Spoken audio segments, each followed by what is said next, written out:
Hey everybody, welcome in. Chief Meteorologist Brad Panovich here for your live weather impact. Boy, we had a blast of cold, and that cold is still lingering tonight. But if it was too early, too soon for you, I will say it was definitely too early and too soon for a lot of us. But it really wasn't that cold compared to mid-January. The problem is for this time of year, it was brutally cold. And yes, it was a very, very early snowfall, which we'll talk about in a minute. But let's get to your weather impacts tonight, because the big story is the quick turnaround. As cold as it's been, we're going to be back in the mid-60s as soon as tomorrow. So talk about a huge jump in temperatures. In some cases, 15, 20 degree jump in temperature tomorrow from where we were the last 2 days. And if you think that's warm, wait till the weekend. Mid-70s moving in by the weekend. It is going to be incredibly warm for the weekend, very similar to what we just had. And unfortunately, no rain in the forecast as well. So we could use the rain desperately. We just don't have any in the forecast. So let's talk about our flurry activity yesterday.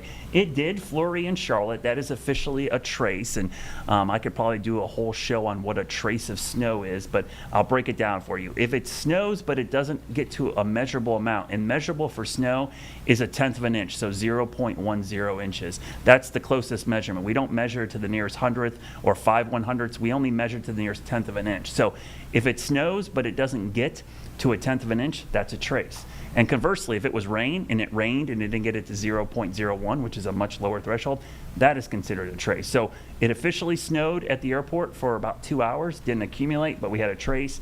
That marks the 5th earliest snow of any kind in the Charlotte area, dating back to our record keeping back in 1887, which, by the way, in 1887, our earliest snow of all time, a trace on Halloween that year.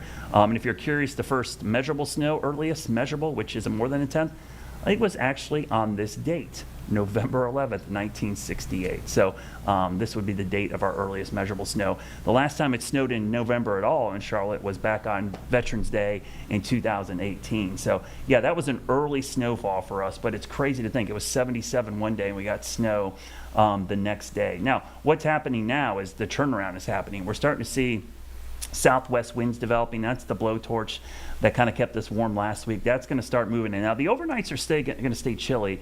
I expect low 30s tonight in many areas, maybe some upper 20s. So pretty cold tonight, but the turnaround will be pretty epic tomorrow. We'll go from a cold start in the morning all the way back into the mid-60s by the afternoon. And like I said, that's the lost and found weather for your kids, because they wear the jacket or sweatshirt in the morning and you never see it again because they forget where it is in the afternoon because it's too warm to have the jacket or sweatshirt on. And that will be the trend for really the rest of this week. Whoops, jumped by that one too quickly. I want to show you the forecast for the tomorrow's afternoon highs across the area. Generally in the mid-60s, even in the mountains, we're going to see temperatures in the 50s. So a pretty dramatic warm up, and you can blame it all on that quick shift in the wind.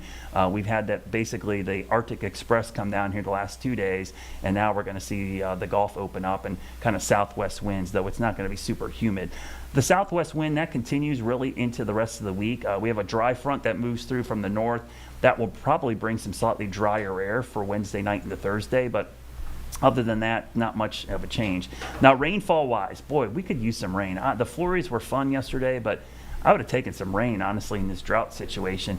And now that we had a killing freeze last night for the entire area, that means more dormant vegetation on top of the leaf fall. So you got a lot of fuels for wildfire risk. And as we go through this week, that will be something we'll have to monitor pretty closely, the fact that we could see the wildfire danger raise its head again. And that's primarily because of how dry it is and how dry the air mass is going to be. And also, we're going to warm up. We're going to see some mid-70s by this upcoming weekend. So 75, 77, which looks a lot like this past weekend, because it was 74 and 77 this past weekend. And we liked it so much, we're going to do it again this upcoming weekend with mid-70s. And even into next week, the temperatures stay in the 70s. So let's look long term. Like, are there any big changes? Well, we know the warm pattern's coming, but starting this weekend, we've got a dry front, a series of somewhat dry fronts, maybe some northwest flow rain in the mountains on Sunday into Monday.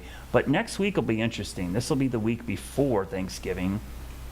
We start to see a big storm system developing in the middle of the country. And this looks a lot like the pattern we just had, where we could see a pretty dramatic cool down. But unlike this last system, this one looks pretty wet at the beginning.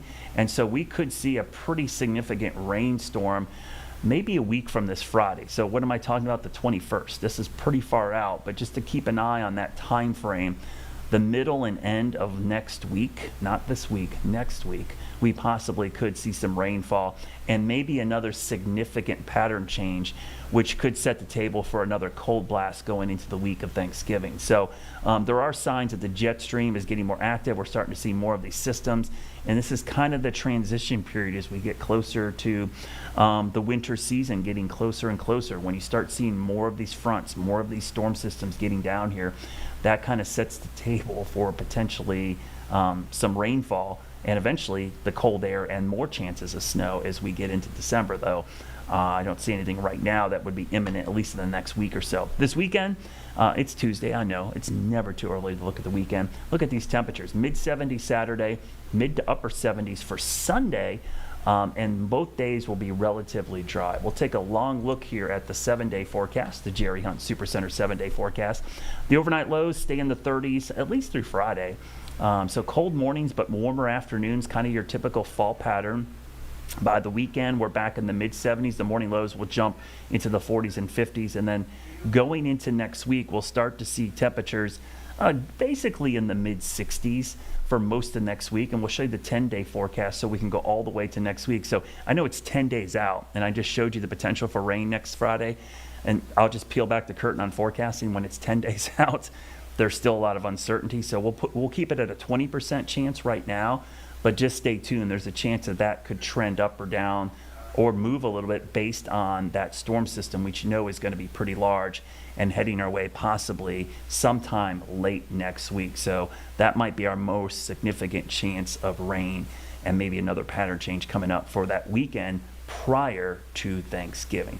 So stick around. Coming up, we got a live interview. We're going to talk about an early start to the ski season for some and the ski season in the Southeast. We're going to bring in the general manager from Winter Place up in West Virginia. That's coming up after the break. So stick around. We'll be right back.